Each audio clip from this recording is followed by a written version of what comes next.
In 1970, Dodge built exactly 1,443 Charger RTs with a 440 Magnum and a 4-speed manual transmission. This car is one of those. It's the subject of this week's Autopsy report.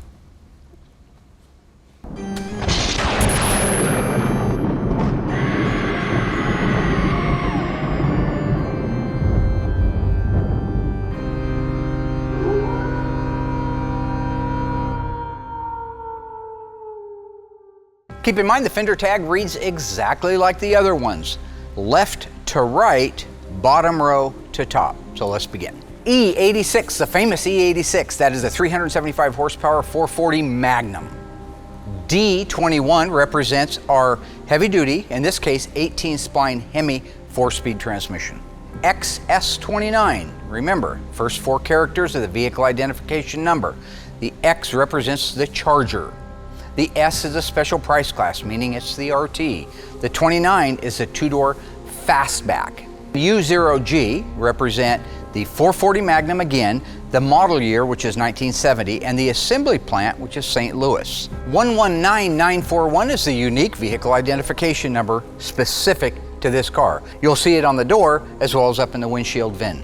Ef8, E represents the first year the color was introduced, 1969, F8, green. C6F8 represents the Charger seats, all vinyl, in F8 green. EF8 in this position represents the upper door pad, green and a full pad.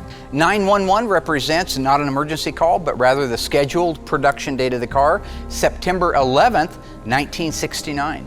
003269 represents the shipping order number, appears on the broadcast sheet. V1F, that is a full vinyl top, green in color. A04 is a sales code for a basic radio group. Means it has an AM radio, but it also has other options that are included in that. A33 is a track pack. It represents the 3.54-to-1 power lock Dana rear axle. B51 means it has power brakes. These are power drum brakes. You can tell by the master cylinder. Could have been power disc brakes as an option. C16 represents the center console, which is really cool when you're talking about a 4-speed transmission that has a console with it. That's a neat option. C55 lets the guys on the assembly line know we're going to need holes in the floor for bucket seats. G33 is the left-hand outside mirror in chrome. It's a remote control. J25 represents 3-speed wipers. M21 are your drip rail moldings. M31 are your belt moldings. R11 AM radio. V6W means it had a white reverse C stripe on it, or a longitudinal stripe. 26 is the max cooling 2998-956 radiator. That's the big 26-inch max cooling, comes with a clutch fan. END means it's the end of the sales code as well as the end of this week's Autopsy report.